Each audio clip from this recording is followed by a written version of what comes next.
thing that's going on. Cool. How are you? We good? Are you okay? Yeah, good. Good for coming out. So I had my last exam ever, like my last exam ever, like ever. Get bad. What am I doing? That's that random thing. We haven't had that today, so that was good. It wasn't good, like I fucked it up. But it was kind of a thing that happened. And I was outside. I hate when you're outside exams and you're just waiting, and then someone is reading, and then they go, "Oh, I'm going to talk about Jefferson." And you're like, "Who the fuck is Jefferson? Oh shit!" And then you're like, "Oh god, I'm all about the Anderson." Oh Jesus! I don't know what Jefferson did, what he said.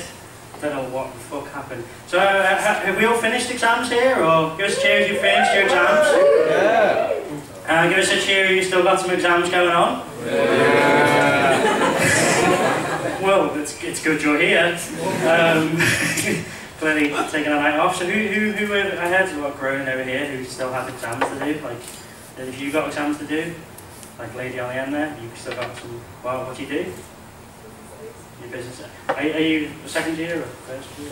Second year business studies, and what exams have you got left? Two management exams. Is that going to be tough? Are you going to manage it? Or? Have you have to do like an ethics exam? Is that a thing you have to do? Like, is that because I don't know, business people, they hate ethics. Like they really, like they got ethics. Like, oh god, they care about people's welfare. How's that going to help you make profit? Jesus. I know that's a thing. Like, what's your name, sorry? Laura. Nice to meet you, Laura. I'm Matty. Well, thank you for coming. I've not met you before. That's nice. A nice face. That was the thing that I said. Then that happened. Let's cross over it. So when's your next exam? Saturday. Oh, are you like putting like angry Facebook statuses about like, oh, I'm gonna have an exam on the Saturday? Like, oh, my life is just a nightmare. Twitter, you're a more Twitter person. That's fair enough. I'm not on it. I don't feel the need to dispel the bullshit that comes out of my head every 20 seconds. Like I saw someone last week. They said, "Oh, I've got an exam. We're examining this Saturday," and then like someone else commented like, "Oh yeah, this is our life." Like, what the fuck does that mean? Like, it doesn't make a difference. If you're a student, your life is just a continuous shit stream of alcoholism and fuck all. Like, weekends mean nothing. Like, weekends are irrelevant.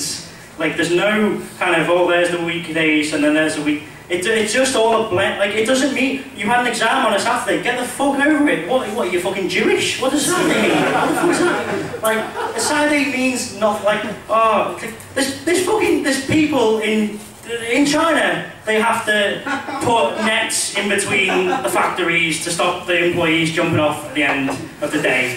And I say employees loosely because they're basically slaves. They are that's what they are. It's like they're just there and they turn up and they've got no human rights in it and they turn up and yeah, they get a bit of a wage, but just enough to sustain them, just so they can come back the next day and do it all over again and just live the miserable, tedious existence they do. It's not a life, it's barely an existence. But oh, fuck me. Fuck, you've got to get up, honest. You've got to get up in your nice, well-furnished flat and have a nutritious breakfast. And then you've got to drag your moany arse to one of the best educational institutions in the world and take an exam which will ultimately contribute to fucking making you more employable, therefore increasing your social status, your income and your general fucking lifestyle. But wait a minute, you've got to do that on a Saturday? Shit in my mouth! Fucking hell! Fucking get Amnesty International on the phone and pass me the fucking violin! Like, it just makes no sense whatsoever. Like, why are you moaning about that? It's just... Oh Christ. I hate it. I have to like live, I'm on like student lifestyle now, like I'm on like, that's the thing that I like, I'm very, really like kind of, I don't know, is anyone else here like on a budget, like a really like shit, like having to like eat the shittest of foods? Is anyone else here doing that? Is that just me? You're fuck it, you're just sailing through the recession. That's okay. Because I had Sainsbury's basic chicken Kiev the other day. It's cost like 95p. And let me tell you, the stuff in Sainsbury's basic chicken Kiev is not garlic.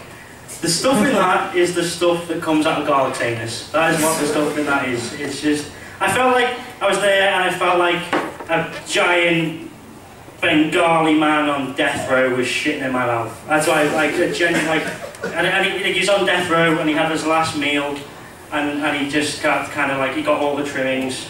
That's what he did. He went all out. He was like, yeah, fucking vindaloo, and it's not stereotypical, it's what he eat. And he just like bargees and shit, and he was just stuffing his face. And then he also got like a last wish. I don't know why he got a last wish for some reason. He was a very popular criminal, very much the Barabbas of this day. And his last wish was to find someone on Facebook and shit in his mouth. And he was searching Facebook, and he looked, and then he came across my face, and he was like, that's the guy who I want to shit right in his mouth. And he came across my face, and my face was perfect for him to shit in my mouth. And then the Bengali Secret Service, they came over and sedated me and kidnapped me and took me over to there. And then I woke up and I was on the floor and I was being pinned down by these prison guards. Each one of my legs was pinned down. And I wake up and this like fat Bengali man is just squatting over my face, and then he just continues to shit in my mouth. Like that's his last shit, that's his last act before he gets dragged off to the chair. And or rope, I don't know what they use. And then I just get sent home. That's it. They just send me home and I'm just like with a whiskey on the plane. Oh God, what happened to me? I'm trying to like just take away the pain and the taste of the Bengali man shit. And then I go walk into my flat. And my flatmate's like, what happened to you? And I'm like, oh, you're not going to believe this. So just, Bengali man just shit right in my mouth. That's what happened there. That's a thing that happened. And my partner's like, he's joking. I'm like, no, it's serious, man. Just shit in my mouth. I can't believe it. You know, what's happening to this world? You know, there's no sense of respect or human decency. I mean, I don't kidnap them and shit in their mouths. Let's put it that way. So, yeah. I'm getting on the phone to Amnesty International, man. I'm still waiting to hear back about the girl who had to do the exam on Saturday. That's something that's nightmarish. What, is that really still talking? Is that like a thing? Is that really happening? I like this guy. This guy's got a Hollister t-shirt on. It's a branch of Abercrombie and Fitch, which we all know are evil. So why not you? I own one myself, anyway. What's your name? Tom. Tom, what do you do, Tom? The bare minimum. That's your, I do a degree in the bare minimum. That's what I do. Okay, is that, yeah. Okay, so what do you actually do? Geography, okay, well you found your way here, alright, that's good. I don't know. Are you a second year or are you third year? Oh, you finished now? Or? No, 2 exams. 2 exams, when are they? Saturday morning.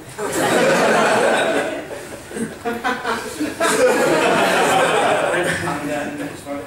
And next Friday? Oh god. Okay. So, when you finish, like, have you got like a life plan, or you just... Not really, no. No life. Drifting in what? Into other people's lives? Going, hey, I'm Tom. No, we're Hollister. A bit of a character. I just made this up about you. I don't know anything about you. What are you into? Are you into some hobbies? Do some sport? You look quite sporty. You look kind of... Do one or two of them? Yeah. Which sports do you do, Tom? Running, shooting. Running's not really a sport, is it? It's just a thing that you do to get one place to another a bit faster than you would if you just walked on public transport. That's the thing. For you. Fucking hell. What am I going? So you do running and then shooting. Like, yeah. Fucking getting the gun out and shit. That's the one. Do you own a gun? Yeah. Really? Yeah. You really hesitated on that. Like, the law should know about it. That is a thing. It's all above board. And what do you shoot? Do you shoot like live things? Well, mainly targets. It's just like a kind of a very much a modern day archery kind of thing. That's what you've got going on. Yeah, like that. Do you not like shoot like birds or? I don't mean like women. Like that's because that's what they call it. Not as such, no. No, you just like do you do the pull and then? Like pigeon? Yeah. Yeah. Play pigeon. Is there a lot of business in that? Yeah. Is there a lot of demand for clay? Clay pies. I don't even know. I've never heard of pigeon pie. I've never heard of... Surprisingly green like. Yeah, really get stuck in there. Good. Good to know. Well, it's good to talk to you, Tom. It's been good getting to know you. I like to get to know people, you know. The most recent person I've got to get to know is the guy who works in Go Burrito. Has anyone been to Go Burrito? Oh man, I fucking love Go Burrito. Like, do you know that guy who's like, he's got like the kind of ginger hair? Do you know that guy? Like, oh god, I want to blow him so much. Like, he just makes me food, and he's always chirpy. He's always like, what toppings do you want? I'm like, oh my god, I love you. And like, oh god, he's like, he kind of looks like a kind of Lego Tintin kind of fella. Like, you know who I'm talking about. Like, I just have this image of me and him just like cuddling up in a giant tortilla and after salsa dancing.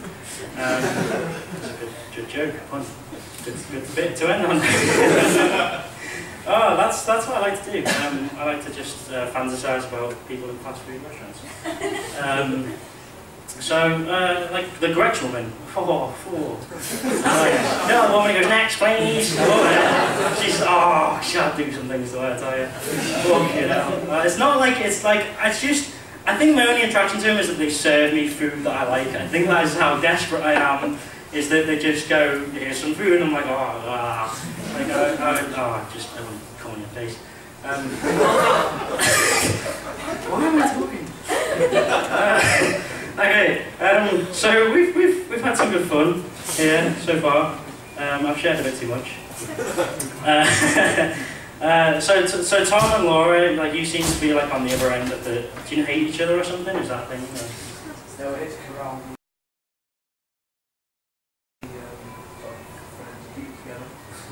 Good. Well, they seem like a rowdy bunch. So obviously, like that brings me to the next point. There's very much important rules. If you've not been here before, who's been here to Canter Carney Club before? Just cheer. Who's not been here before?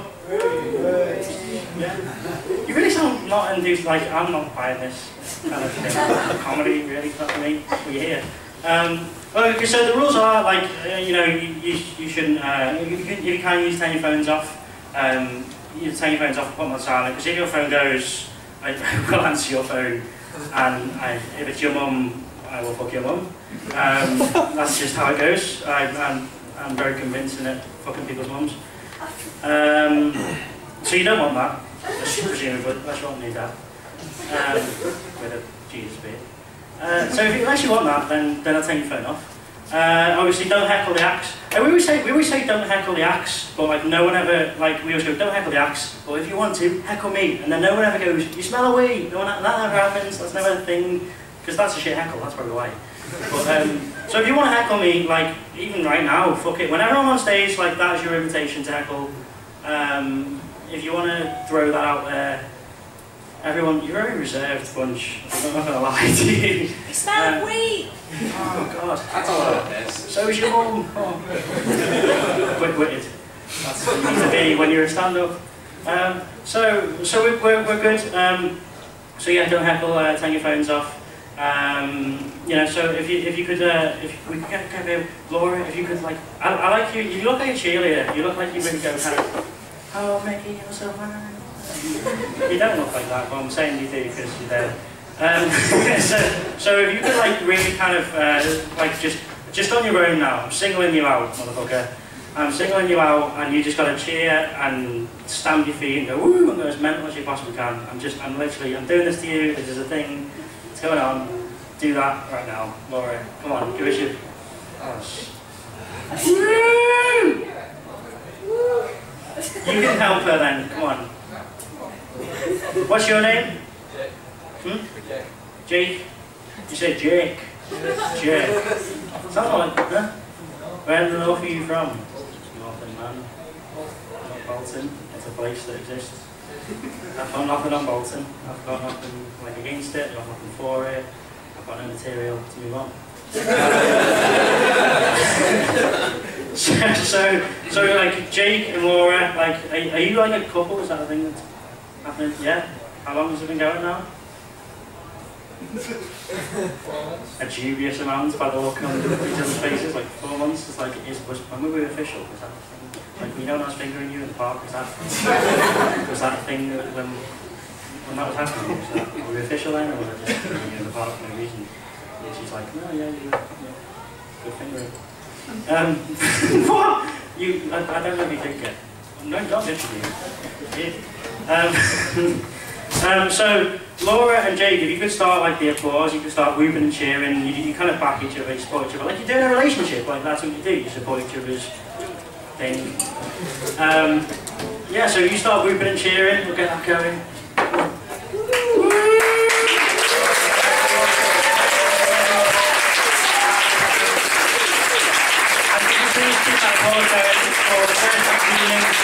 Mr. Robert Wood, everybody, everybody else, Mr. Robert Wood.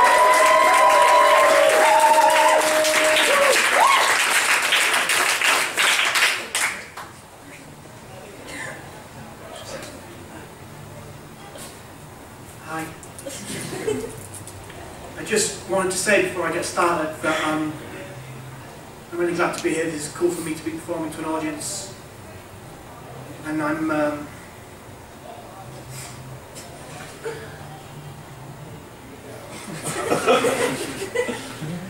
really ecstatic to be here.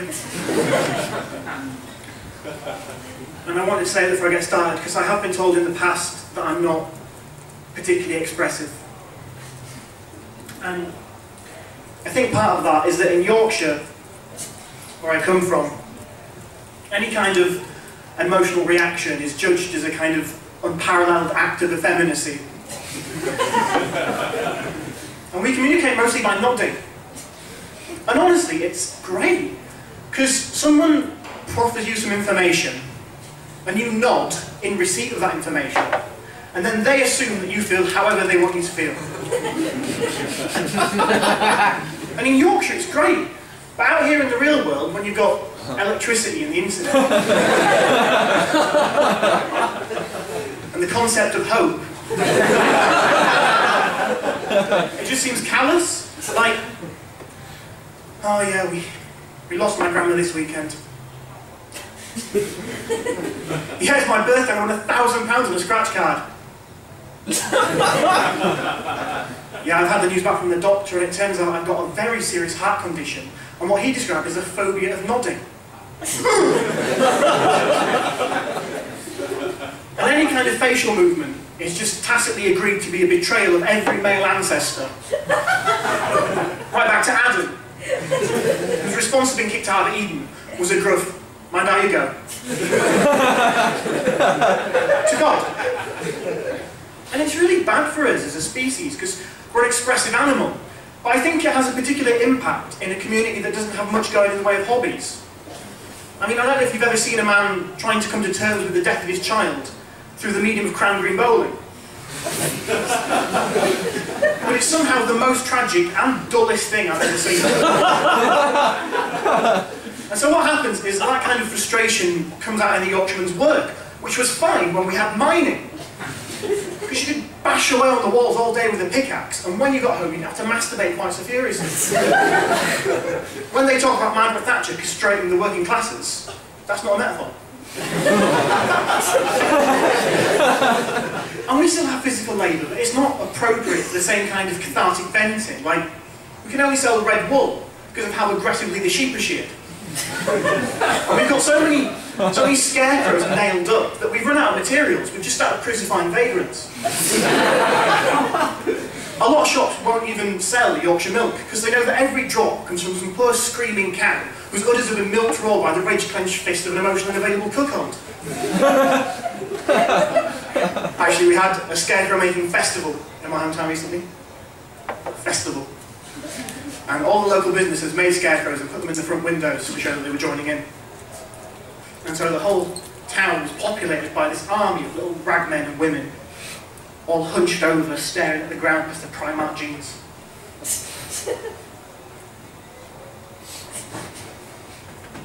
And there were scarecrows. And my favourite scarecrow was the one the local church made. It was an attempt at worship that had been handled so badly it kind of slipped into blasphemy. Because the wings were made out of coat hangers with pillowcases on them. So it looked like a kind of mythic being that appears to lead you to heaven, but only if you die in Poundland. Which actually is a big problem. In Yorkshire. But it was my favourite, because it had a plaque that advertised it as a life-sized angel. And I said to the vicar, I really doubt that you've accurately guessed the measurements for a divine being. And he said, I take your point, it does seem unlikely, but you can't prove I haven't. And it was a succinct religious conversation, but I think it tells you everything you need to know. I had a friend whose dad bought a life-size Yoda once, and I think even in that situation it's more of a reasonable term to use. I think Yoda beats angels in most categories, actually. Apart from syntax. And if someone was going to tell me that the all-powerful God of time and reality had impregnated my wife with the saviour of man, I think I'd want him to be a Jedi. Also, I wouldn't be able to react emotionally, so it'd be good to have someone I could punt. It'd be better if they had a life-size Jesus scarecrow, because I could have bought 4 huge scarecrows of the Beetle and just settled that argument forever. There are some upsides to that kind of emotional taboo, and one of them, surprisingly, is that for gay guys in Yorkshire, it's really easy to go out to their parents. Because ever since they were born and they emerged from the birth canal and started crying, their parents have pretty much known they had a Nancy boy in the house. No, I shouldn't say Nancy boy, I'm sorry, that's wrong. Because in Yorkshire you'd say puff. Because Nancy boy uses 2 more syllables than absolutely necessary.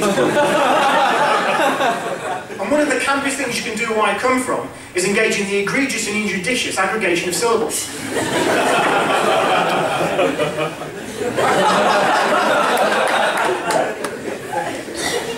You're hoping I don't do that guy now? No, I'm joking. It can be terrible growing up gay in the north. Because there is, as in a lot of places, this idea that masculinity and heterosexuality are inextricably linked. And people in Yorkshire take that incredibly literally, so that they think the bigger you are, the less likely you're homosexual. I think the most surprised I've ever heard my dad sound was when he was telling me that someone from the local rugby team had come out. And his explanation, being so bowled over, was, hey, he's a big lad. And I think that kind of prejudice can be really harmful. And I mean, a lot of scientific discoveries haven't reached Yorkshire yet. And I think that your average Yorkshireman thinks of homosexuality like a heavy gas. Like radon. And if you can get high enough, it won't affect you. My granddad definitely believes that. He was a miner back when it was a viable industry. And he remembers a time when, because of natural gas in the ground, you'd take a canary down with you into the mine. And the canaries have a lot smaller lungs, so they'd react fast, and the miners would know to get out of there.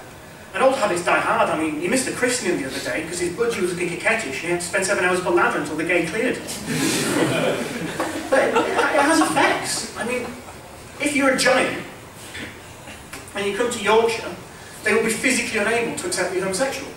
They can't understand it. To the extent that you can't find any gay bars that cater to giants and titans above Sheffield. Closest one to me is the Beanstalk in Glossop, which has really good music, but you can drown in a shot glass. So, it cuts both ways, to the extent that borrower has become a synonym in Yorkshire for gay man. Other colloquialisms that have come out are toadstool cottaging and smurfing. Although there is a bit of doubt over the latter, because even prior to its homophobic use in Yorkshire, to smurf was already a synonym for every verb in the English language. There are 2 situations, well, there are a few situations where it's okay for your face to twitch. Having a stroke and having an orgasm. But not individually, they have to be going on at the same time. And it's not an option a lot of people use, and I think that's partially because of the consequences. Like, partial facial paralysis can result from a really bad stroke, but also from a really good orgasm. And it's good to know where it's come from. No, I'm sorry, no, that's bad. But it's nice for me to be able to make jokes about that, because my nana, my great-grandmother, who was 100 this year, actually had a stroke a couple of years ago. And it was a really upsetting time. Not at the start, because when they told me she was in hospital, it was by text. And the text just said, Nana's had a stroke on the toilet. And I was happy for her. It's a bit concerned she was telling people. But in true Yorkshire form, she was fine, I never saw any reaction to it. Apart from once, she'd been cleared to go home and then she got ill. And she asked my grandma, her daughter, why am I still in hospital? And my grandmother very directly said, you've had sickness and diarrhoea. And my nana kind of looked down, nodded, and then looked up with a really steely glint in her eye. And I'm glad I was there, because I realised quite quickly that what she'd heard was, you're sick and we'll die here. And I was able to catch that and comfort her. And actually the emotional poker face came in useful then, because it's difficult to look a 97-year-old in the eye and say, no, you're not going to die, with any degree of believability. And that would have been her only reaction. And it'd been fine, the memory's gone. But she won't admit her memory's gone, so she just notices things, and then mentions them, and then does it again and again and again. And I don't mind, I go with the flow. But I use it to give her the perfect conversation. So she's like, have they redone this building? No. Well, it looks like it. Have they redone this building? Yeah, I thought so, that wall's new. Have they redone this building? Yeah, they just put that wall in. I thought so. I did it 4 or 5 times, and she likes that, and then I get bored and start messing with her. No, nothing bad, just like wait until she opens her mouth and then saying what she was about to say. Just, you used to play down here with your brother Bill, didn't you? I did. I was just remembering that time your shoe went in the water and you got it out with a fishing rod. Yes. It's 3:30. It's like a mix between Darren Brown and Harold Chipley. But I pay her back, because she's at the point now where she doesn't know who's died and she doesn't really know how old she is. And so when I visit her, I just let her decide who I am. Whether she wants to see most, she assumes, and I let it play out. And it's really great that I can do that for her. Because when you think about it in like a historical context, she's lived for literally a century, which means she wasn't just alive during World War II. She was a conscious adult with agency and opinions. It actually affected her. And she met her husband and married him and had a daughter, and they lived together and he died, and then she saw her daughter meet the love of her life, and they had children and they lived together and they died, and she's seen 2 lifetimes worth of soulmates, and that's really mind-blowing. And like through me and my cousin, she's not just met her grandchildren. You know, you see in the paper these multi-generation families where they have the baby on their knee, but she's seen them grow into people who have idiosyncrasies and special things about them she can recognise as coming from her, and she's seen her familial legacy go so far. And I think there's a special kind of tragedy in having had all that and not being able to access it. Like her brain's just turned on her, and it's like she has this huge mansion and she's stuck in the smallest room. And it makes me feel so good that when I visit her, she can access a little bit of that through me. Like she can spend the afternoon with her husband who's been dead for 20 years, and that makes me feel so wonderful. Although in hindsight, I do regret fucking her.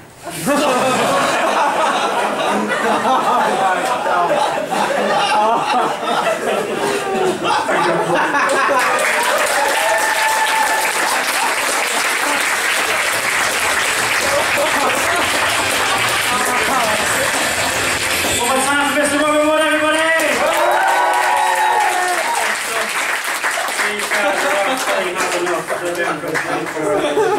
First or something, then what's happened to them? Fuck them. Good bit about death there. That's good. Thank you for that. It's good to follow. Good bit about death. This guy's going. Because death is a thing that goes on. Like death happens. My uncle's really weird. I've been to one funeral in my life, and my uncle took a camera. So that's not really weird. He just was like, yeah, like Yeah, let's get some pictures of the wake. Oh, this will be a day to remember. Really? Really? Can we get the widow propped up next against the corpse, please? Just right, open casket. Oh, weird. Okay. Robert was talking about, he mentioned Primark jeans there. I used to work in Primark. It's atrocious. I used to see like customers literally just go, "This is shit," and just throw it on. Like that was it. Like I was right there, staff. It was actually less energy for them to do that than it was to just put it on the rail. Well, that was the thing. I was supervisor in Primark, and at the end of the day I had to check the fitting rooms. And I'm not joking here. At the end of the day, one day I checked the fitting rooms. I pulled the curtain back. I was on the menswear. Pulled the curtain back, and what I'll term as man juice was dribbling down the mirror of the cubicle, and my first thought was, oh, this is worth an extra 50p an hour. That was the first big. And then I thought, how narcissistic is that? How narcissistic do you have to be to look at yourself in a full-length mirror and go, oh, I'll tell you what, Dave, you look cracking there in that shorts and t-shirt combo. I don't think I'm going to be able to appreciate this on a purely visual level. I'm going to have to fucking crack one out here. Oh. Cheers all over the mirror. Thanks for that. So thank you to that wanker, literally. Okay, so I'd like you to continue your energy and all your love and everything for our next act of the first half, which is Mr. James MacDonald. Everybody, James MacDonald!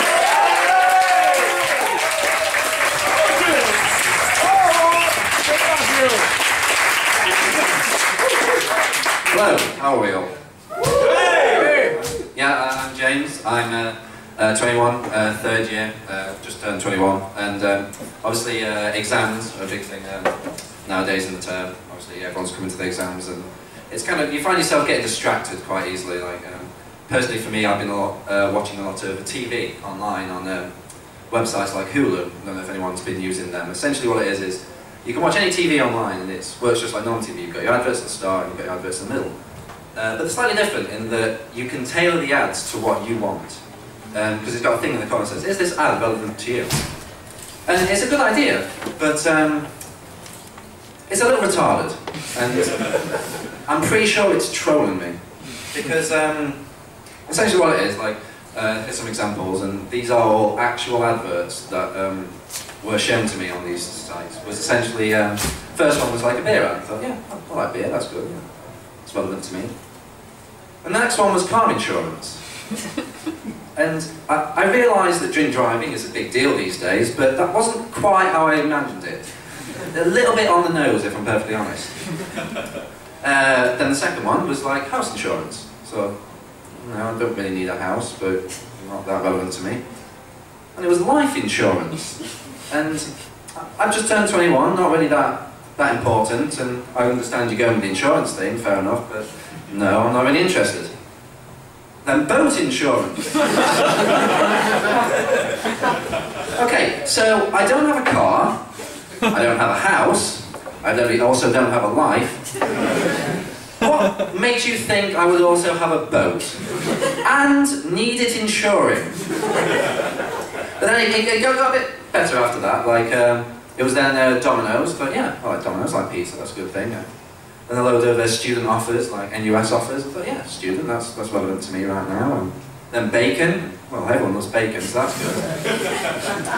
But then the next thing, and just see if you can try and work out yourselves how it worked out, how this was relevant. It came up with an advert for sanitary towels. Yeah, that's, I like beer, I like pizza, I like student offers, and I like bacon, so that obviously makes me a female with a very heavy menstruating pattern. Not quite what I had in mind, so I think it's ad block from now on for me. But yeah, obviously saying that I've just turned 21, it's obviously getting me a lot of thinking about sort of my age, and mainly thinking back on my childhood. And it's kind of, everyone's childhood's a bit different, especially like, depending on what your parents do. For example, my parents are both architects, and there's one specific thing which is probably a lot different than most other people in this regard. Like, I imagine quite a lot of you, if you're in the car with your parents, you'll be driving along and you'll see a for sale sign for a house. You're driving along and they'll look at it and go, oh, look at that. Isn't that house really nice? Imagine if you bought that. That'd be lovely, wouldn't it? My parents aren't quite like that. What they do is when we're driving along, they'll see the sign and go, oh, would you look at that? That's really nice. There's a lovely plot of land. We can knock that piece of shit down and put something really nice on top of it. It's like, I'd like to imagine what it's like when they actually take a viewing of like one of these houses. So, yes, and this is the living room. Obviously, a lovely wallpapered, lovely decor about this. Yeah. I really do like the walls, like how brittle they are, and destructible. I mean, that central fireplace looks, if you rip that out, it'd all fall down. It's good, they're good. And we move on to the kitchen. It's a lovely open plan kitchen, lots of space, not too closed in, really nice feel to it. Yeah. I do like the open plan, but I've got to admit, I was wondering if it could be more open plan? Like entirely open plan, just rip every wall out, just tear the whole thing down, just a big, nice, wide, flat surface. Then that'd be good. But obviously another thing about my parents is my dad. He's your kind of typical older guy. He doesn't take any nonsense, no bullshit or that sort of thing. And, I was reminded about this recently because of the new subway that opened on campus. Because the first, last, and also only time my dad's been to Subway back home in Sheffield, I was there and I saw his reaction. Which is quite good because obviously a man he likes things straight. He knows what he likes. He went into the store, so lots of the board. I'll have a tuna sandwich. And what bread would you like that on? White. We have multiple types of bread here, so. No. There are two types of bread. You've got white and you've got brown. I'll have mine on white. Okay then, sir, would you like it toasted? No. I asked for a sandwich, not toast. Toast is something you have with butter for breakfast, and I asked for a sandwich, which you have with lunch, of which time it is. So, just normal, please. Would you like cheese on that? Would I like cheese on a tuna sandwich? Who has cheese on a tuna sandwich? Salad? Would you like salad? Yes, please. No, which? Which? Yeah, we've got lettuce, we've got cucumber, we've got peppers, we've got jalapenos. Jalapenos! Jalapenos on a tuna sandwich! This is Sheffield, not Mexico City! No, just as it is, I just want a straight, plain tuna sandwich. Okay then, sauce? Sauce! I said I want a tuna sandwich! What sauce will I put on a tuna sandwich? Just bread and tuna! So, by the way, if nobody guessed from my second name, my dad's also Scottish. He's originally from Glasgow, so it came to the checkout then and said, okay sir, that's going to be £3 then. £3 for a tuna sandwich? Are you really serious with it? It comes with a drink. Alright, fine. I'll have an iron brew. I'm afraid we don't have iron brew. Fuck it, I'm out! And as I watched my dad storm out of that sandwich establishment, and it's quite a fond memory for me. It's one of my fondest memories as a child. It's always stayed with me. But another big part of childhood, and this is just for everyone I imagine as well, is Lego. Like every kid loves Lego. It's just like a standard throughout all of childhood. But it does make me feel my age slightly, mainly because Lego these days is just bullshit. like when I was younger, you go to a toy store and you have hundreds of sets full with thousands of little Lego bricks, and you didn't have to build the sets. That your imagination was the limit. But nowadays, you've got sets where you can build a digger out of 3 pieces. 3 pieces, and that includes the bloody wheels. It's like I had to work tirelessly, endlessly, for hours and days constructing Lego when I was younger. It's like I would build sceneries, whole landscapes of Lego houses, Lego people, animals, vehicles, and I'll build a massive Lego castle from which I would rule my minions with an iron fist! I was an only child. It's not just the time as well, it's the pain and suffering I went through making Lego. I mean, my foot is riddled with tiny circular scars with fucking Lego emboldened backwards on them. The amount of times I've stood on those tiny motherfucking torture devices. I mean, I'm pretty sure that the Korean demilitarized zone is just littered with Lego bricks. I mean, they're deadly than Marmite, pretty much.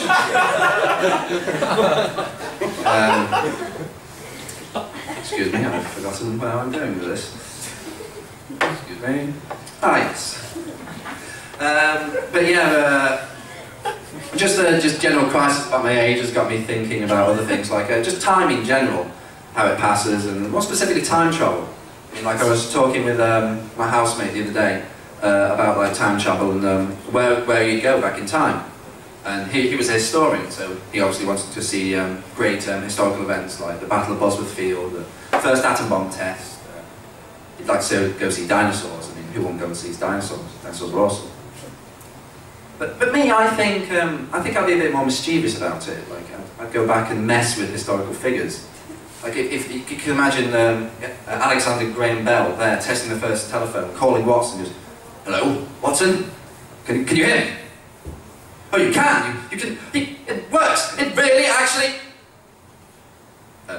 Excuse me, Watson. I seem to have another call coming in. I'm going to have to put you on hold, whatever that is. Hello. This is a message about your payment protection insurance. Fuckers! They'll get you. They always get you. That's not just the only thing about my life that I feel like is quite childish. Like, obviously, I keep saying, turn 21. It's the end of my degree. Could be in the real world soon, but I still feel like, at heart, I'm just a child. Well, there's certain things that I'll do which just I can't accept the fact that I've grown older. I mean, one of them is that whenever my housemates are in the toilet, I can't help but turn the light off. And that's from the outside, by the way. I'm not lurking behind the door, waiting for them to take a squat on the little porcelain seat and then reach forward and plunge them into darkness as I laugh at them from the night. That'd be weird. And another thing I do is, it's kind of uncontrollable. I would, whenever I'm walking past a dirty car, I'll draw a cock on it. And I mean it's uncontrollable, it's completely subconscious. I'll just find myself walking past and I'll be, oh no, what have I done? Not again! Not again! Who am I? But definitely the most prevalent thing which makes me realise that I haven't accepted my age is the fact that I still assume I'm lying about my age when I log onto porn sites.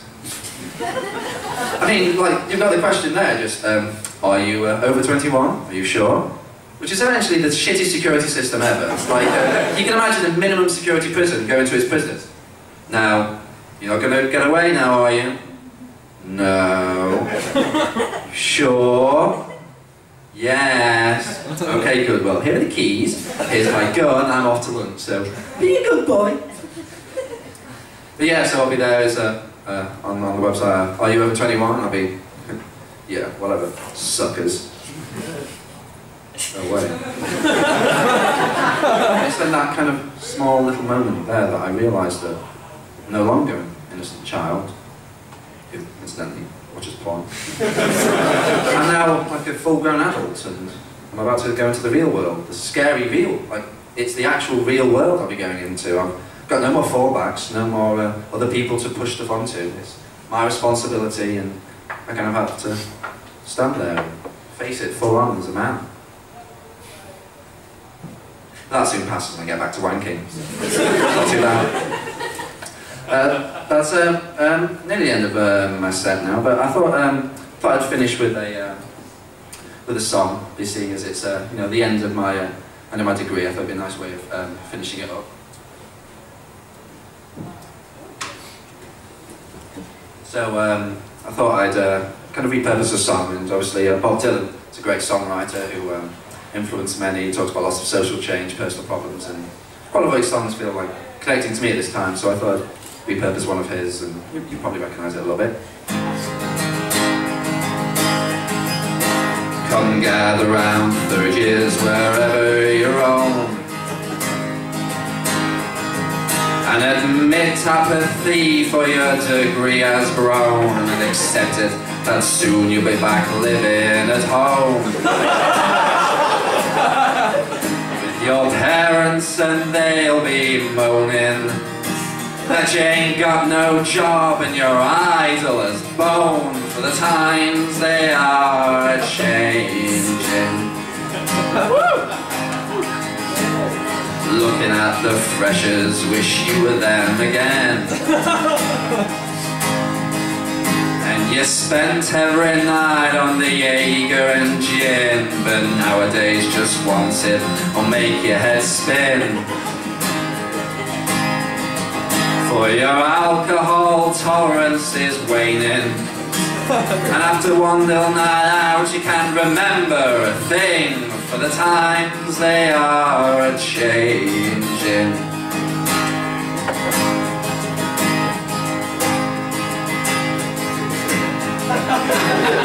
During first year you slummed it in halls, but your flatmates were cunts, they can all suck your balls. To a house that was unreasonably small, with a kitchen where slugs were a-roaming. And now your new housemates make your skin fucking crawl, for the times they are a-changing.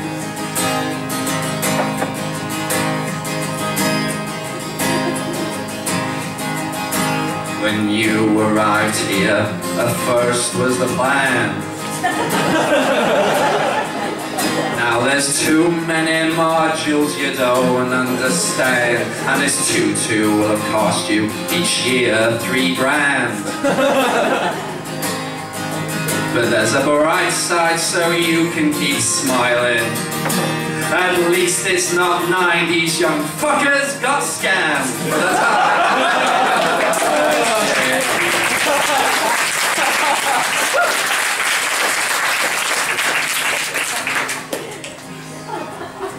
With all this in mind, my time's gone fast, and it's hard to accept that this year is my last. One day I will blink and this'll all be the past. But be wary of what I am wishing, 'cause I'll be back here next year, there's no way I'm gonna pass, for the time they're not changing. Thank you.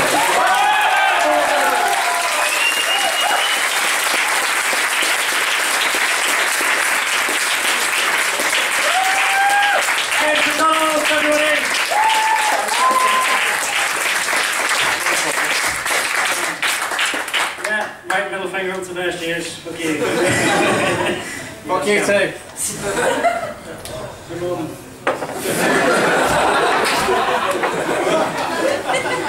I went there. Oh, that was fantastic. We're going to have a little breakdown interval, and then we've got 3 fantastic acts coming for you in the second half. If you want, we've got some pens here, some papers, bits of paper. If you want to write comments, questions. I'd really like to know, because James was talking about, I'd really like to know, like, if you could go any time in history, like, say you have like a TARDIS, like, and you can go any time in history, like, where would you go and why? So, like, you don't have to do that, but, like, that's just the thing that I'd be interested to know. So if you could do that, and we'll be back with you in about 15 minutes, so thank you for sitting with us.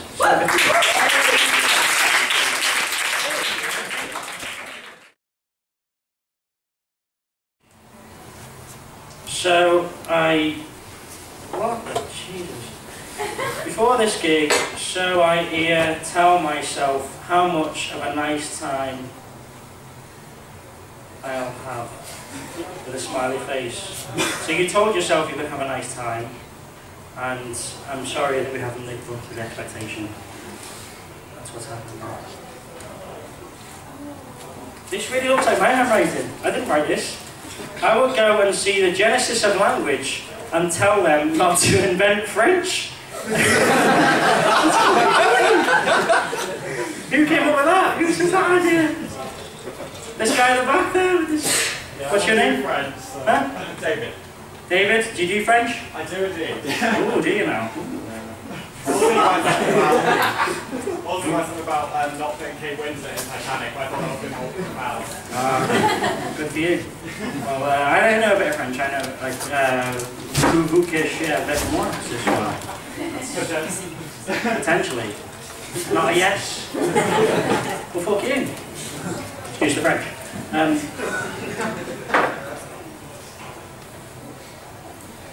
Time travel. I want to go back to Charlie Loxley's time and revel in it.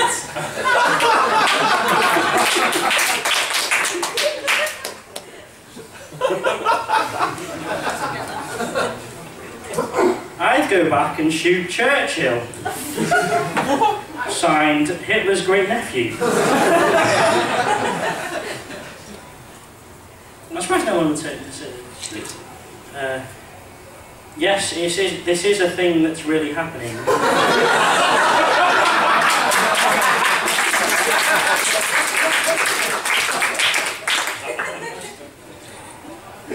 I wouldn't like to go back to around the turn of the 20th century. I don't know why I'm like really cowardly in this week.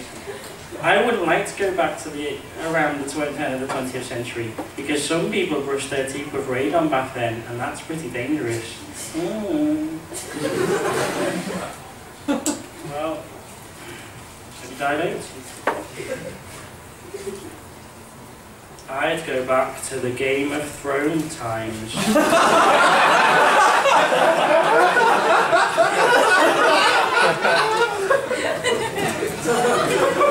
If I were you, I'd go forward to when you lose your virginity.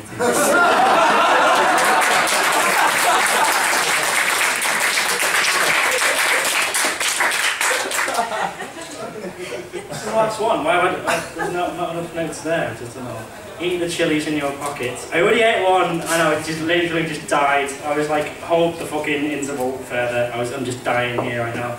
I went to Pizza Hut and I stole some chilies. That's what happened. It just came natural to where I'm from. So I've got one more chili left, which is going to be painful.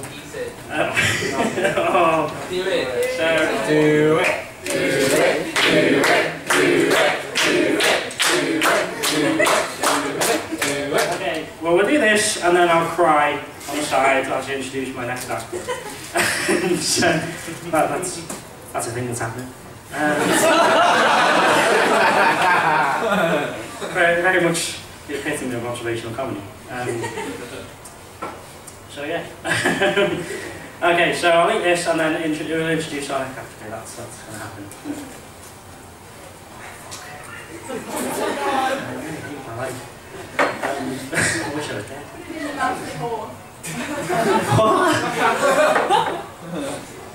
Okay. So like I won't be able to like coherently introduce the next act, so just so you know his name is Dan Whitton if I just do that's yeah. Oh jeez.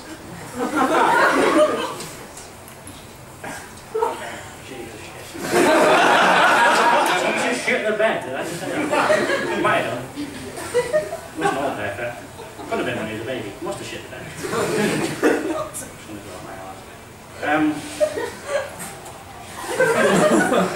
Okay, so if everyone, if you could please go absolutely fucking mental. Don't go mental, but like, no, a reasonable amount of enthusiasm would be warranted here. For the next act, everybody, can you please welcome Mr. Dan Whitton to the stage?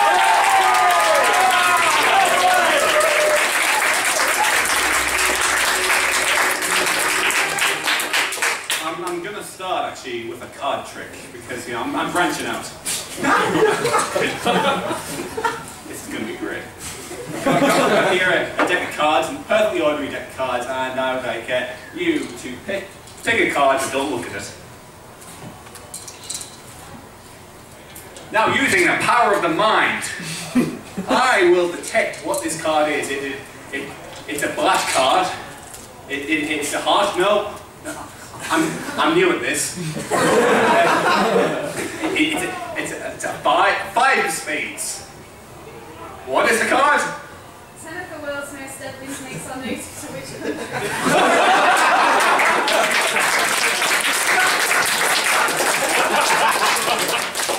You see, I brought the wrong deck. This can happen. Luckily, I brought another deck. These are real cards, and I'll ask someone different. You, pick a card, any card, and don't look at it. Now, I can tell you that that card is the 5 of clubs. What is it? Of course it is, because the 5 of clubs is here.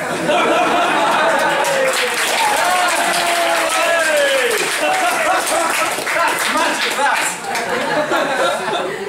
Always have a trick up the sleeve, as they say. Speaking of things that they say, why shoot you with a gift horse in the mouth? I mean, what is a gift horse anyway? It's the ones that you find in lasagna.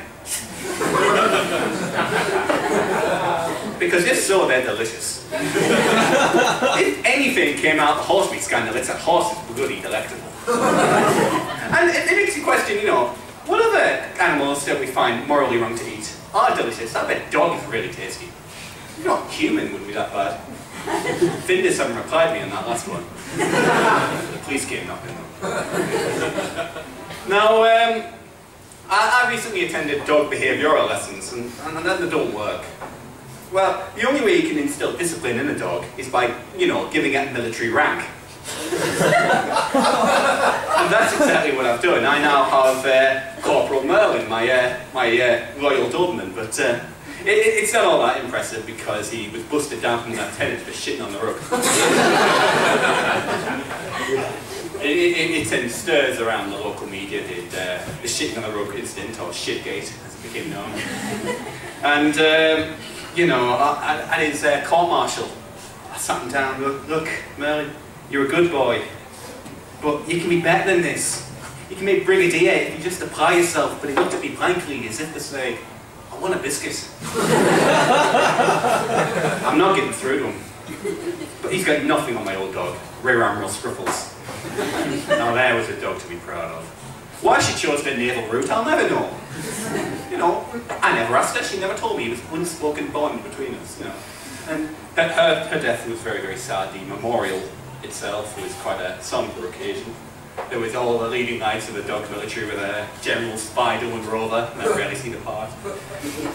Field Marshal Rover, and of course, Light Flight Commander Anderson, because they don't all have to have dog names. Her burial was also quite a sad occasion, but I did do it respectfully and in the manner that any naval commander would want to be buried. I threw off a boat draped in a flag. That is to say that she was draped in a flag. I mean, I was too. And the police came during the 21 gun salute. But to be fair, you know, if you're going to stand in the middle of the lake on a rowboat with a dead animal, wearing nothing but a flag, the police are going to ask questions, aren't they? It's a fair call. No, I've recently been starting getting into conspiracies recently, you know, what the men in tinfoil hats want you to know. And, you know, I've been getting through quite a lot of them actually, and almost too many, I'd say, because I started to merge in my mind. I'm now convinced that Princess Diana did 9/11.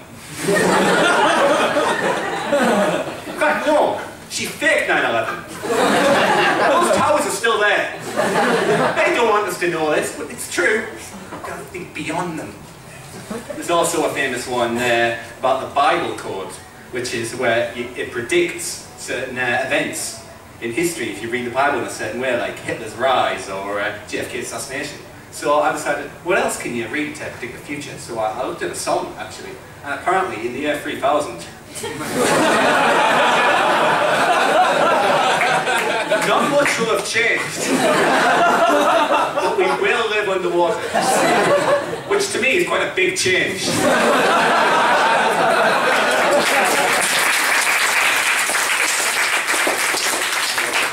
So, you know, busted a kind of shot on the mark. But another thing, I actually wanted to create my own conspiracy theory, find something that no one else has actually thought about yet, and I have actually, yeah. There's a famous conspiracy about the Illuminati and American money, that the dollar bill has a pyramid with an eye on top, and that's supposed to be a Masonic symbol, you know. So I thought, you know, does our money get anything like that? And it does, you know. If you'll bear with me. I'll show you, because on the £10 note, on every bit of money, this woman appears. Who is she? I've never met her. She kind of looks like me gran. My gran's dead. Why is a dead woman on our money? I mean, I know who that is. That's me granddad. Balances out in the end.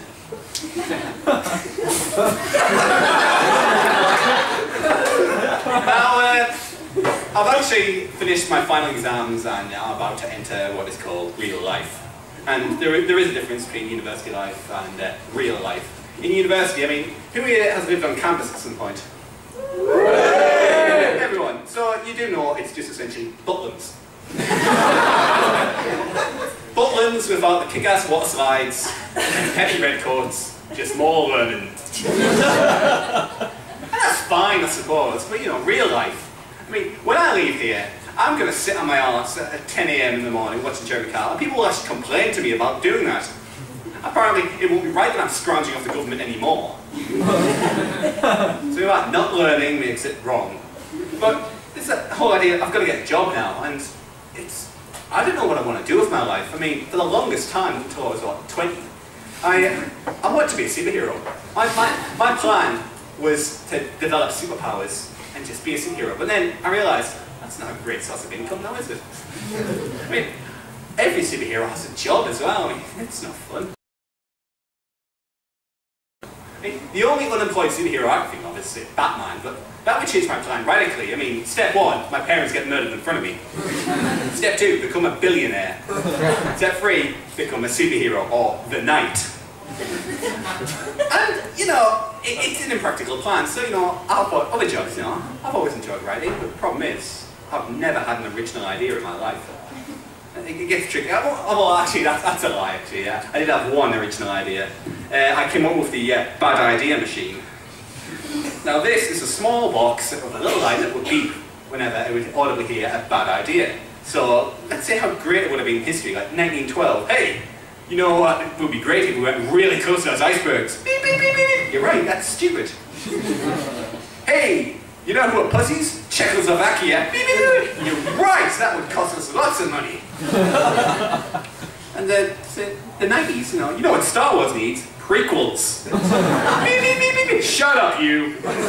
It couldn't stop everything. It's not perfect, but it is on sale now. GML. It's 1995. If you buy it now, you get a free oven mitt. That would be lovely for you. Matches the tie. But you know, I've decided I'm not going to let this lack of creativity stop me writing. So I've decided to rip off other authors. You know, and so I've written my first novel, Alice in Sunderland. It's essentially the same story. I won't lie. But there are some changes, like Alice chases the rampant rabbit down the hall.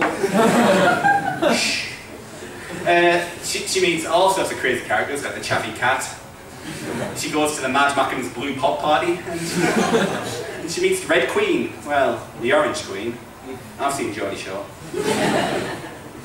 But, you know, at the end, and this is the end, this is the end. But actually, before I end, I want to bring up something that's bugged me for a long time now. Last year, some of you might not know this, but I did a bit where I sped the lyrics of the song The Summer of '69. And apparently that wasn't funny. Apparently, saying song lyrics as spoken word is not funny in the slightest. Apparently, I need to tell jokes. And that's a whole like lack of reaction I got from that dwelled on me for a long time. I couldn't write anything without that thing casting a shadow over me. And I was, you know, at first I was afraid, I was petrified. I didn't know how to get by while that joke by my side for the next spent so many years and thinking how it did me wrong. And I grew strong. And I learned how to get along. And so you're back to bother me. I'm not that cheating little person who's still in love with you. I should have changed that stupid set. I should have made jokes about Germany. If I'd known for just 1 second, you'd be back to bother me. Go on now, go! Walk out the door! Just turn around! You're not welcome anymore! Aren't you the one who tried to hurt me with no laughs? Did you think I'd crumble? Do you think I'd lay down and die on a lie? I will survive! Oh, as long as I know how to love, I know I will survive! I've got all my love to live. I've got all my life to live. And I'll survive. I will survive. Goodbye.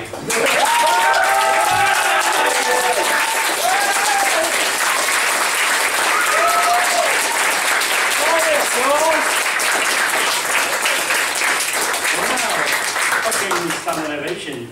That's all he wrote, so he's not going back. That was kind of Dan, you talked about Jeremy Kyle. Oh, I used to watch Jeremy Kyle so much, but like, it made me like just cringe. Like, how bad is it when like someone goes on and they've got more kids than teeth? That's quite tragic, isn't it? Okay, so I want you to keep all that love, all that energy and everything, all that sort of stuff going for my next act, which is very difficult to say because his last name, his first name ends with and his last name begins with I always sound like I'm saying Rick J. But he's not gay. I don't know, I don't care. But anyway, can you please welcome to the stage Mr. Rick K, everybody!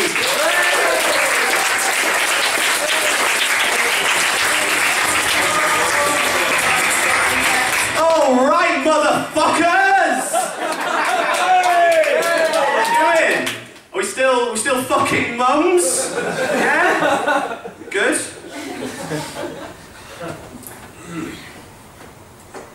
The weather's been a bit hit and miss recently, hasn't it? Until today, not really nice today. But it's been really cold, like, it's summer, it's spring, nearly summer, and it's still really fucking cold. The wildlife have no clue what's going on. The birds are going crazy, they're like, tweet, tweet, it's cold, tweet, tweet, I know. I didn't even know the birds had internet, never mind Twitter. I'm actually really thirsty.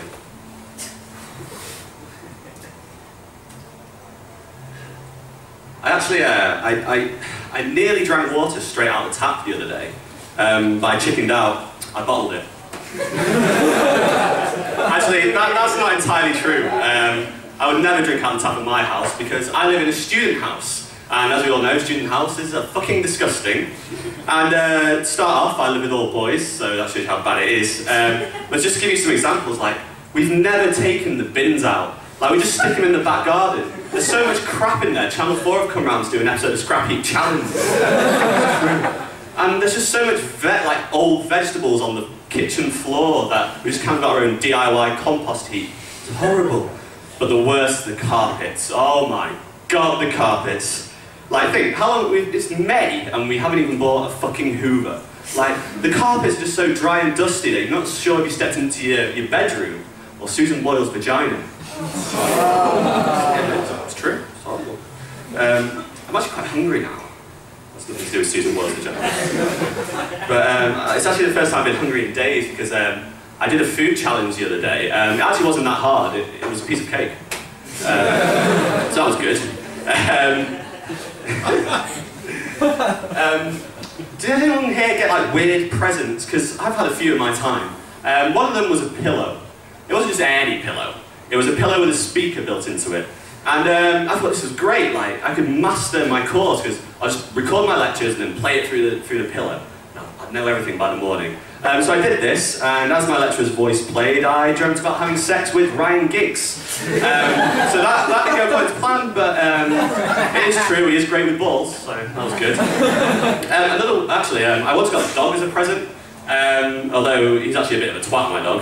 Like, if you need a cuddle, you're feeling down, like, he's not there for you. If you've got a bit of food, like, oh, you're fucking crazy. He'd do anything for a bit of food. I reckon my dog would take it up the arse for a bit of food.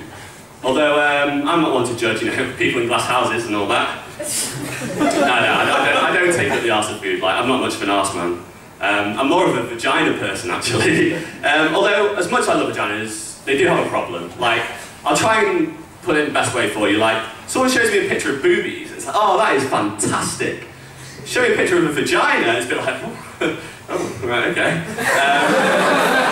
Like, everyone loves to see a bit of cleavage, but no one likes to see a bit of labia. That's all I'm saying. That's all I'm saying. Although I'm not one to judge because cocks and like balls aren't much better. Like, they're fucking ugly. But they do serve a bit of purpose, like they hold semen, they keep your hands warm, and teabagging, like, that's great. Speaking of cocks and dicks, does anyone here get a big dick day? Basically, a big dick day is when your dick is a bit bigger than usual for like no apparent reason. Like, it's bizarre, like, I very rarely get them. Like, I'm just quite happy to have an average dick day, if I'm honest. Like, it's not fair, like, I'm taller than average, so it should be bigger. It's not. That's really... A girl once laughed at my penis, actually. That's true. It wasn't the size that worried her, but more the placement. She said it was like a low-flying aircraft, which I never really understood that, but I got the last laugh. Like, the joke was on her because she laughed at my penis. I had sex with her mum, so that was good. You know, do what I want. That was good. Does anyone, like, do you remember the show Malcolm in the Middle? The best bit about that show was where you did that game, where you make the circle and if you look into it, then you get to punch them. And I think I get to punch all of you, which is great. That was on Malcolm in the Middle, wasn't it? Yes? No? Maybe? I don't know. Can you repeat that? I used to love Malcolm in the Middle because I thought like it reflected my own life. Then I realised it was just about a boy growing up, so that kind of killed it. Speaking of games, has anyone here played Soggy Biscuit? And for those of you who don't know, Soggy Biscuit is a game where a bunch of men stand in a circle and wank onto a biscuit, and the last one to come has to eat it. It sounds simple, but there's loads of house rules that complicate it a bit. Like, can you look at porn while wanking? Can you look in the other contestant's eyes while wanking? And do you have to finish? Like, if you're last, do you have to finish, or can you just eat everyone else's cum? Like, so I'd be fine eating everyone else's, it's just like kind of my own salty, self-loathing stuff that I'd have a problem with. That'd be great for the epitaph slash gravestone. Fine with other people's cum, mine, not so much. Do you know what's really annoying? The phrase, only 90s kids will remember this. Especially in reference like cartoons like the Flintstones that were made in the 50s. Like, it just makes no sense, like 50s kids, 60s kids, 70s kids, 80s kids, 90s kids, 2000 kids will all remember that. But do you remember the good old days when you used to walk around wearing 9 t-shirts? No? Well, only 90s kids will remember that. Or do you remember the days when we used to play 9 holes of golf? Well, no? Well, only 90s kids will remember that. Or how about when we used to sit there and write the 20th letter of the alphabet out 9 times? No? Well, only 90s kids will remember that. Or what about the days where we used to just chop off each other's toes? No? Well, only 9 toes kids will remember that. I got thinking though, like current life expectancies, kids born in, a lot of people born in 1990 will still be alive in 2090. And so when the new 90s kids are saying, oh, only 90s kids remember this, the old 90s kids can be like, oh, that's bollocks, that's shit, nothing will be better than Saved by the Bell. Saved by the Bell, of course, was made in the 80s. I'm going to leave you with this happy thought. Do you remember that horrible moment when you realised 1990 was 20 years ago? Yeah. Well, that was 3 years ago. I've been Richard Kay, you've been fucking awesome.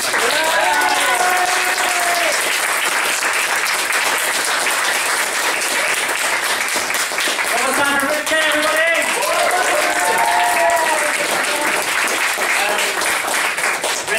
Rick talked about like big dick days, like I know what it means, like it's just like sometimes I'm just like at the urinal, I'm like, oh man, no, fucking hell, oh, 3 inches, yes.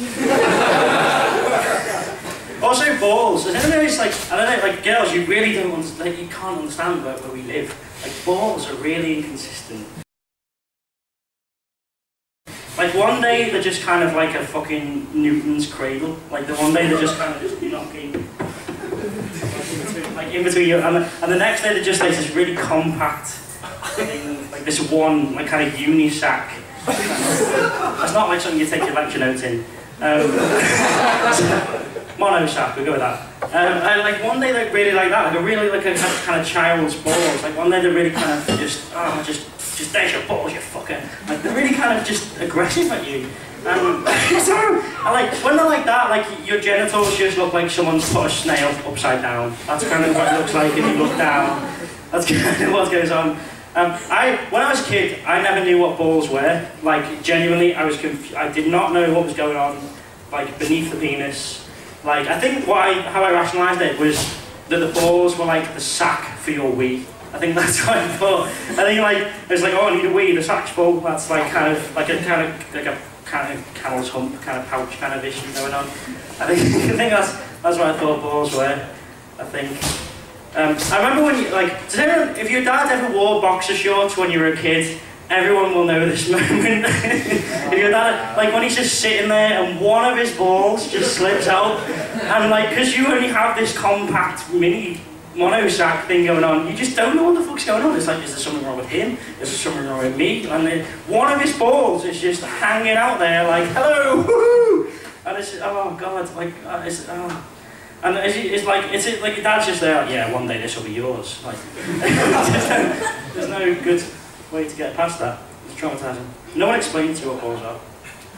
And no one explained to you what coming is either. Because your balls are simultaneously like the product of the best feeling in your life, an orgasm, and the worst feeling in your life, getting hit in the balls. That is how it works. And like God, if you believe in God, like God is a shit, because he produces all the love and beauty and all that sort of stuff, but he also produces like volcanoes and all the terror and all that sort of stuff. So like people image God as like this guy with a beard or this orb. Well, I just think of him as a big scrotum, like this kind of epitome of both horror and just fucking ace. That's God for me. If you can please, that's awesome. I've literally been chatting about now. If you can please welcome the final act of the evening, everybody, Mr. Dan Wilcock to the stage.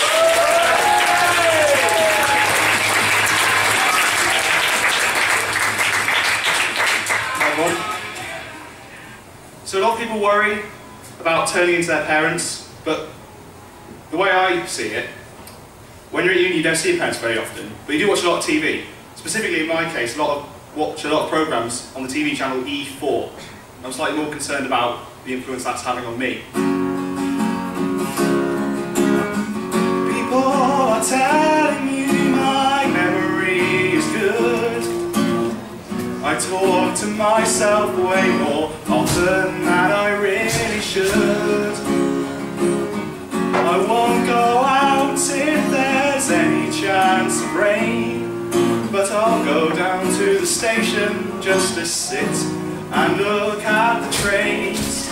'Cause if I don't have pizza on a Thursday, it's practically Armageddon. Oh shit, I'm turning into Sheldon. So I'm stuck in between my friends and starting to narrate. Apparently my comments have the ability to irritate, and my oversensibilities are ruining the fun. Still I get complimented on the attractiveness of my mum, and now I'm wondering if anyone's got a briefcase they could lend me, 'cause I'm turning into Will Mackenzie. Now I'm sat drinking whiskey in the middle of the day. There's a stupid pause in the middle of my catchphrase. I like nothing more than sitting, chilling with my bros. I've got lots of money, don't know if it really shows, and I'm suddenly shagging more women than Bill Clinton, 'cause I'm turning into Barney Stinson. and they're driving me insane. I'm being put through the ringer. I can only hope that this is one giant bazinga. These traits are all getting me kind of leery. Still all this talk of clunge is kind of legend. Wait for it. Dairy! Oh shit, I'm turning into Barney, Will and Sheldon.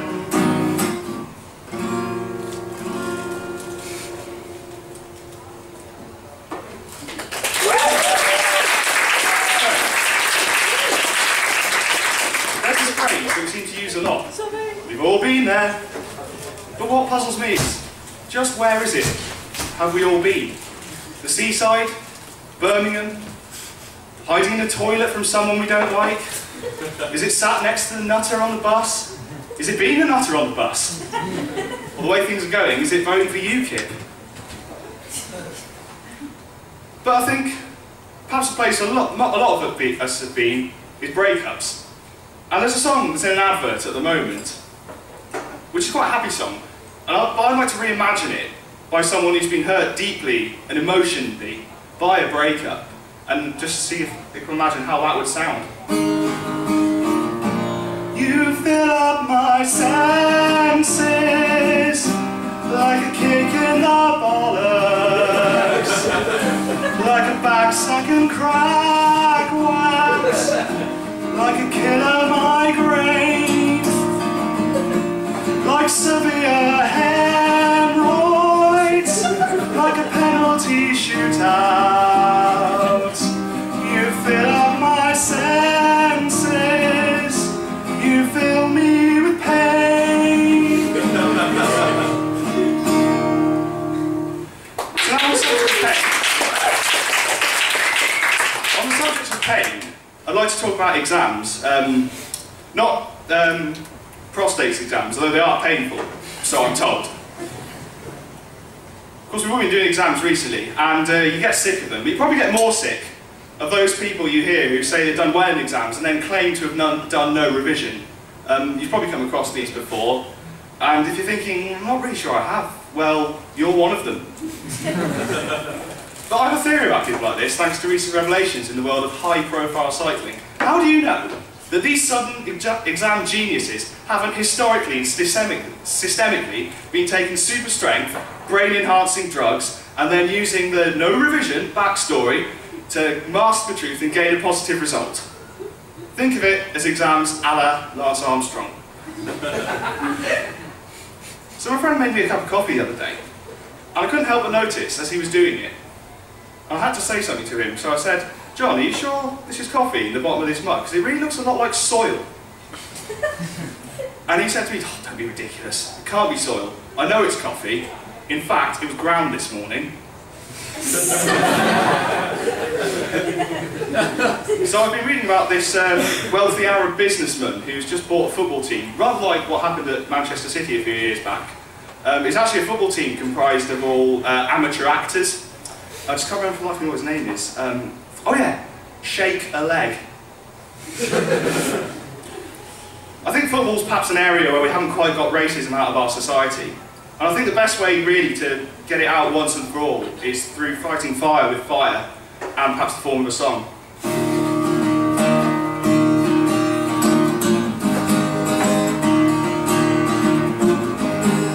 Welcome to my stereotype song.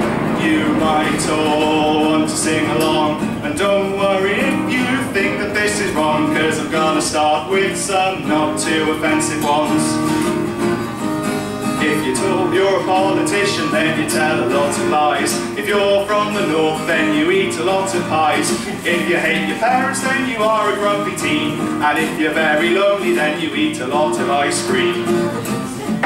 If you're something,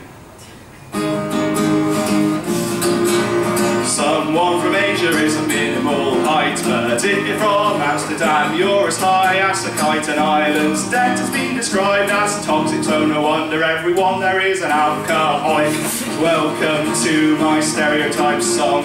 I don't know if you think that this is wrong, and great cliches about which I sing, so let's try and get some more insults in. If you're from Yorkshire, you like to be frugal. If you're gay, then you like watching musicals. If you study computer science, then you know fun, and chances are you probably live with your mum.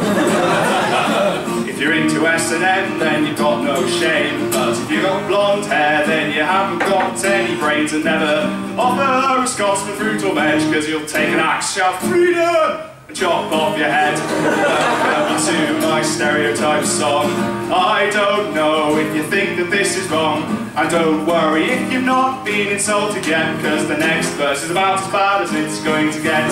Every American is as fat as a hippo. If you own a caravan, we'll call you a chippo. Pensioners are racist and they smell of their own farts, and if you live in Norfolk, then your sister is your aunt.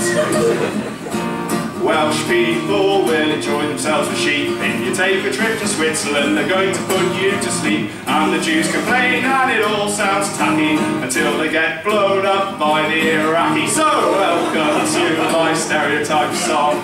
I don't know if you think that this is wrong, but you might find that the feeling is greatest. Nothing better than being casually racist. Thank you, I'm Dan Wilcock. Good night!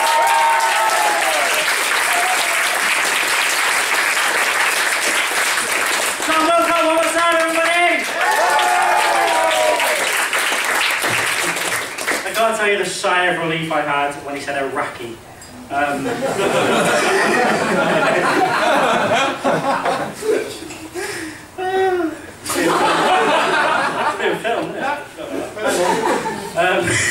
Okay, so this has been Cancer Comic Club week 26.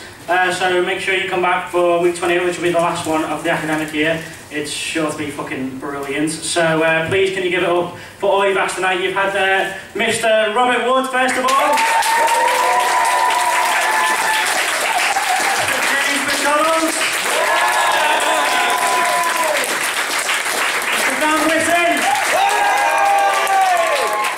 Mr. Rick Kay. And Mr. Dan Wilcock. Thank you very much. Come back in 2 weeks. See you then. Good night.